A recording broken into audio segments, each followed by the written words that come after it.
Hi and welcome back to Dirt and Trail. If you've seen one of our previous videos on suspension, you will know that there's a few options out there to upgrade the soft suspension on your 300L. After careful consideration of what is currently on the market available, we have decided to go for the Nitron rear shock. This video will take you and talk you through the shock itself, the removal of the standard unit, and installation of the Nitron unit.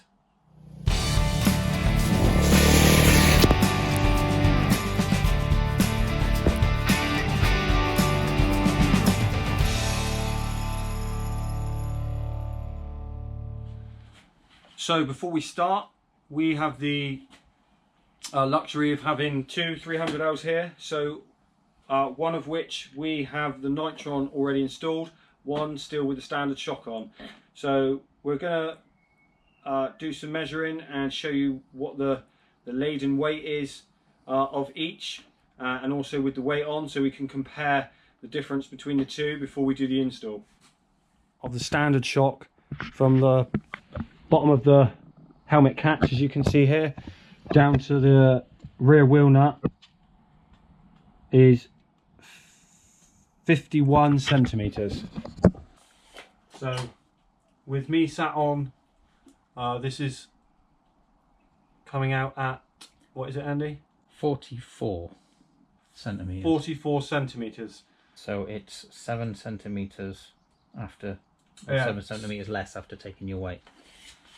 So that is 7 centimeters into the travel with my weight, which is about 84 kilos. Okay, so comparing the one with the Nitron shock already installed, the same distance is 55.5 centimeters. So that's 4.5 centimeters longer with the Nitron shock. And now the distance is 48. So with my weight, it shortened it 7.5 centimeters. So as a direct comparison, we'll try to show you on the camera here. This is the Nitron shock, up and down.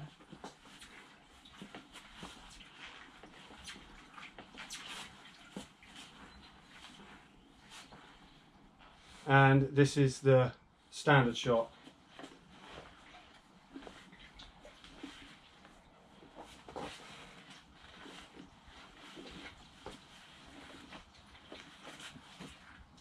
So actually when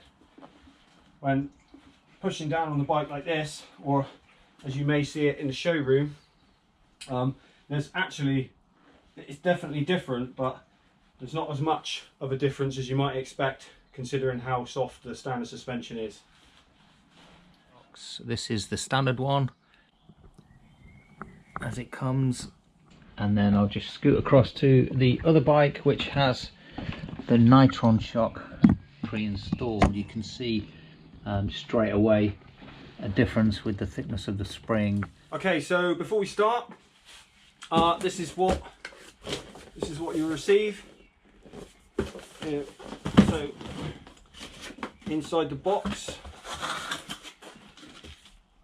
we have the paperwork that comes with it. So this shows, without showing it to the camera too much, this shows our date, etc., who it was built by, the spring rate that's fitted, and what settings the compression rebound adjuster is at, and a nice user manual which covers pretty much everything: design, installation, setup, setting the preload, adjusters, sag, length adjustment, etc., etc., etc., which we'll go through.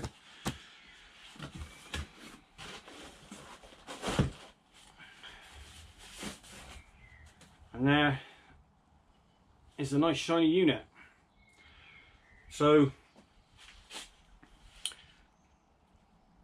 At the top here we've got the length adjustment on the shock to move the spring up and down. You can see a huge amount of adjustment, and the compression rebound adjuster here at the bottom, which can be done just on the fly, in and outwards. And obviously the bump stop. One thing to note is the spring definitely has more coils in it than the standard unit, but certainly a really nice looking piece of kit. We've gone for the teal coloured spring. They also offer the grey or black, titanium black I believe it is. And this is the tool to adjust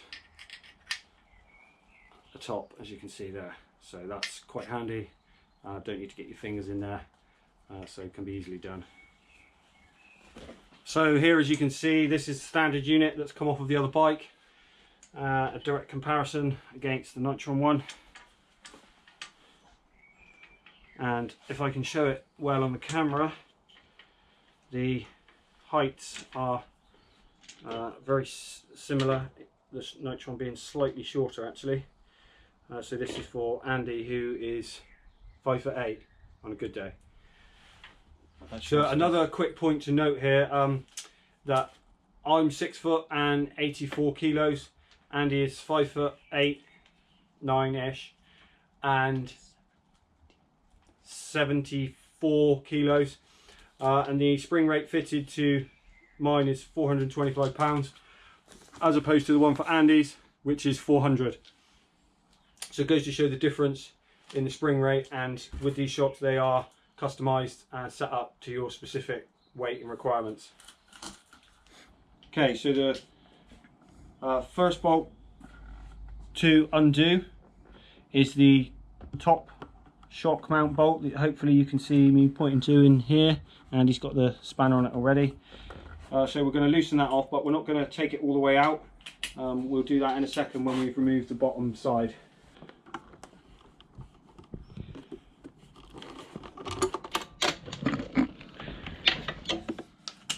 So now we need to undo the obviously the bottom shock bolt and the linkage bolts to hopefully get enough access to be able to get the shock out the bottom without too much dramas. We do have the torque settings for all of these to do them back up afterwards. Just for your information, the nuts on my side are 14mm and holding them with 17mm nut on the other side.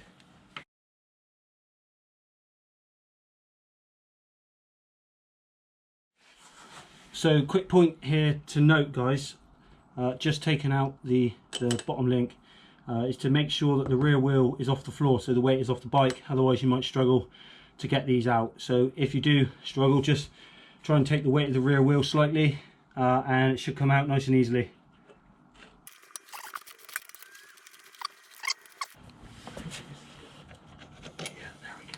So if you can see from here, Andy is behind lifting up the wheel and swing arm, which allows the standard shock to come out fairly easily. And there we go, one standard unit. We've actually been able to do it without undoing the top linkage bolt, so one less job to do. So hopefully you can see the Nitron shock here, and there's a little bolt that I'm just pointing to there on the top of the unit, which needs to be facing towards the rear of the bike when installing. Okay, so I do apologise for talking to you from underneath the bike, but there was no grease on the top or bottom bolts, so we put copper grease on them, which we would definitely recommend doing before reinstalling the replacement unit, whichever you choose. And same process in reverse, and he's going to pick up the swing arm now, so it does help if you've got a person handy, a little helper.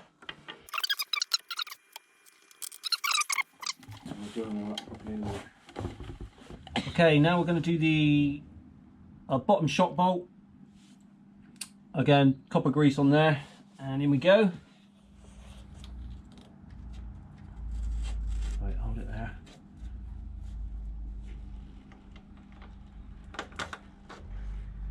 again, having a friend here to pick up the weight of the rear wheel is incredibly useful. Yep.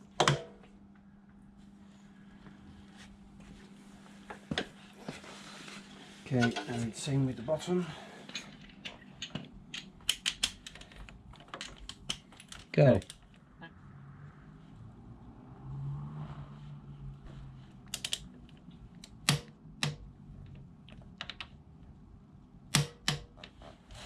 Make sure you do the bottom shock nut up before putting the linkage back on, because that will cover the access to the bottom shock bolt.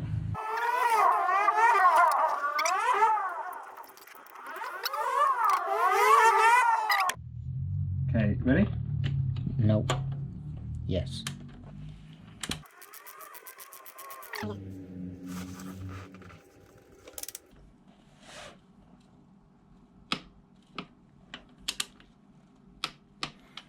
Okay.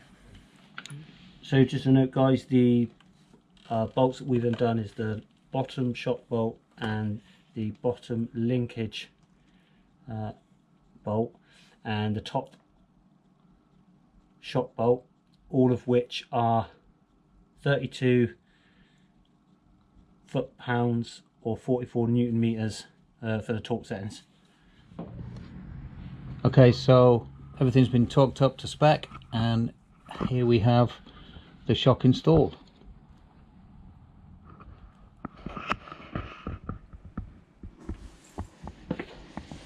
So with the Nitron shock installed, this is the first time that Andy's going to have felt what it's like. So off the stand.